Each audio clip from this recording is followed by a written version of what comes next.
everything feels like it's falling apart. Homelessness, crime, addiction, mental illness, all of these issues are only getting worse. Politicians blame the system. Activists blame inequality. But what if the problem starts somewhere no one wants to look? What if it starts in the home? If you trace back every issue that's plaguing our society, If you trace back every issue that's plaguing our society, you end up with one answer: the epidemic of fatherlessness. In America, 1 in 4 children is growing up without a father. That's 18 million children. This is a massive increase from less than 10% in 1950. So how did this happen? After the 1960s, everything began to shift. Welfare programs were created with this noble intention of supporting single mothers, who at the time accounted for only about 9% of families. But the policy ended up having unintended consequences. The system ended up rewarding the absence of men in the household. Combined with the liberalization of divorce laws, the divorce rates skyrocketed throughout the 1970s, peaking around 1980 at roughly 23 divorces per 1,000 married couples. Whenever there is a divorce, it's typically the mother who gets custody of the children. So single motherhood rose from 9% in the 1960s to nearly 40% by the early 2000s. This shift in family dynamics created a new cultural hero: the single mom who did it all, and the deadbeat father who wasn't worth keeping around. In just 2 generations, fathers went from being seen as essential to being treated as optional. So we all know the importance of a mom, of course, but what is the impact of separating a child from their father? For a young boy, a father serves as a role model of masculinity. They model how to control impulses and confront challenges directly. They are typically the first external validation a young boy gets from a man. And this is really important because that's how children learn, not entirely through instruction, but through imitation. Boys don't become men by being told what to do. They become men by watching one. So when that role model is missing from their lives, young men often lack emotional resilience, like the ability to take criticism, delay gratification, or manage frustration in a positive way. So they're a lot more prone to anger issues, to depression and emotional volatility. Without the external male validation, the boys tend to have higher rates of anxiety, of insecurity, and then they pursue that male approval by joining gangs or getting super competitive. And some boys, just as they grow up, become extremely isolated. Daughters too benefit from their fathers modeling that masculinity because they essentially set the standard of their future relationships. A father teaches a girl how she deserves to be treated, what respect looks like, and also what kind of love to accept. When that's missing, many girls grow up confusing attention for affection. They start seeking validation from men. And a father's love teaches boundaries because while a mother's role is to nurture, to comfort, and to meet the child's physical needs, she can't also be this strict disciplinarian. It's honestly a lot to ask from one person. And that doesn't mean that women can't do it. I'm just saying it's difficult. It's the father's role instead to shape the children's character and to create structure through discipline. I'm sure many of you have seen instances of a young boy who won't listen to his mother who said something 1,000 times. But if the father walks in, especially the type of father who knows how to embody that role, all he has to do is say it once and the boy falls in line. That's the irreplaceable role of a father, to embody strength in a way that makes his son respect him and later rise up to emulate him. But without this inner strength, without character, without self-worth, and without a positive masculine identity, the boys turn into lost men who at their best struggle to be good partners to their future wives, but at their worst fall into this life of crime, often turning to addiction as a coping mechanism. A fatherless boy spends the rest of his life trying to fill the void of never being enough for his father to stay. For a girl, a father's love is her first lesson in trust, in value, in worth. When that love is missing, she doesn't stop needing it. She just starts looking for it in all the wrong places. And the data supports this. Girls from fatherless homes are more likely to experience teen pregnancy, struggle with self-esteem, and get into unhealthy relationships because they're looking for a father figure instead of a husband. Worst of all, data shows that without the protection of a father, a girl is more likely to suffer SA because she's left exposed to predators, to manipulators, and to the kind of attention that pretends to be love. Boys from fatherless homes are twice as likely to drop out of school and score lower on standardized tests. According to the DOJ, over 70% of youth in state correctional institutions come from homes without fathers, and fatherless boys have significantly higher rates of addiction. The issue of fatherlessness is far worse in the African American American community, where 47% of children are growing up without a father in the home. People often think that issues of crime and poverty in Black communities is a race issue, but really, it's a family issue. Children from fatherless homes are 4 times more likely to live in poverty, and like we said before, twice as likely to drop out of school. This cycle is made worse by high incarceration rates, which remove even more fathers from the home, ensuring the next generation grows up without that important male guidance. And without that guidance, young boys are far more likely to seek belonging in gangs. This affects white families too, since fatherlessness continues to rise across America. The belief that Black Americans struggle due to racism misses the point that the most successful demographic in America are not Caucasians, it's Asian Americans. It's the group with the lowest rate of fatherlessness at around 10%. Asian families also have the highest median household income, the lowest poverty rate, and the lowest incarceration rate in this country. In fact, Asian Americans outperform nearly every other demographic. But fatherlessness doesn't just hurt children though. When a father leaves, the entire weight of the household falls on the mother's shoulders. She has to become the provider, the nurturer, the disciplinarian, everything at once. Studies show that single mothers experience higher levels of stress, naturally, depression, and burnout, and are 5 times more likely to live in poverty than married women. Many have to work multiple jobs just to survive, with no one to share the emotional and financial load. Their children often spend less time supervised because she literally doesn't have the time. The culture praises her strength, but quietly ignores her suffering. Behind every strong, independent woman is often a woman who's just really tired, lonely, and carrying a burden that she was never meant to bear alone. Strong families are the foundation of a community, and a community is the foundation of a robust nation. When the family collapses, the sense of duty that once bound people together, that dissolves too. Neighbors stop helping each other, people disappear into their own lives, and the invisible fabric that once bound us together quietly unravels. So it's with this unraveling of communal safety nets, people began turning to the state for what the family used to provide, like security, support, and stability. In the 1960s, only a fraction of Americans relied on government assistance. Today, more than 1 in 3 households receive some form of federal aid, and the US spends over $1.2 trillion a year on welfare programs. What was once meant to be temporary help has become a permanent dependency because the structure that once made self-reliance possible,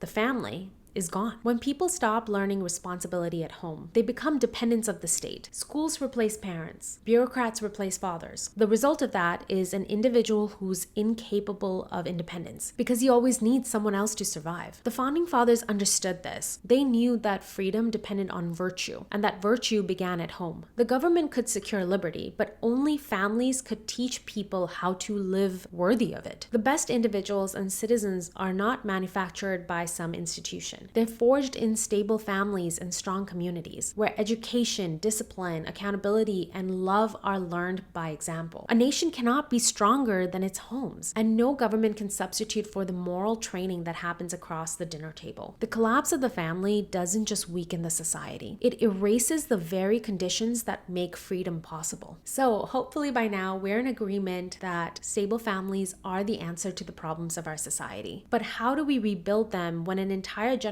has grown up without seeing one? This cycle perpetuates itself. Boys raised without fathers never learn how to become one. It also doesn't help that we've become really good at telling men that we don't need them, that a husband is irrelevant and a father is optional. But walking down the street of any American city, you'll know how far from the truth that really is. American major cities have become defined by homeless encampments and open drug use. Up close, it's impossible not to feel their despair. Looking at them with their bodies slumped over, their eyes completely vacant, lost in some drug haze. And I can't help but wonder what could have been if someone, somewhere, had made them believe that they were meant for more than this. Because that's what it comes down to self-worth. A mother's love is unconditional, but a father's presence, his willingness to stay, to lead, and to raise his children is a choice. And that choice becomes the foundation of a child's self-worth. When a father stays, a child learns that they're worth staying for. When he leaves, that belief is completely shattered. And too many people spend the rest of their lives trying to fill that void. So all I can say say, and this sounds so corny, but men, your nation needs you. We women need you. Your children need you. You've been told for decades that you're unnecessary, but that's not true. A strong man changes everything. His home, his neighborhood, his children's future. You are not this powerless thing. You are foundational. When you lead, when you protect and provide, when you stay, even when it's really difficult, you hold the line between order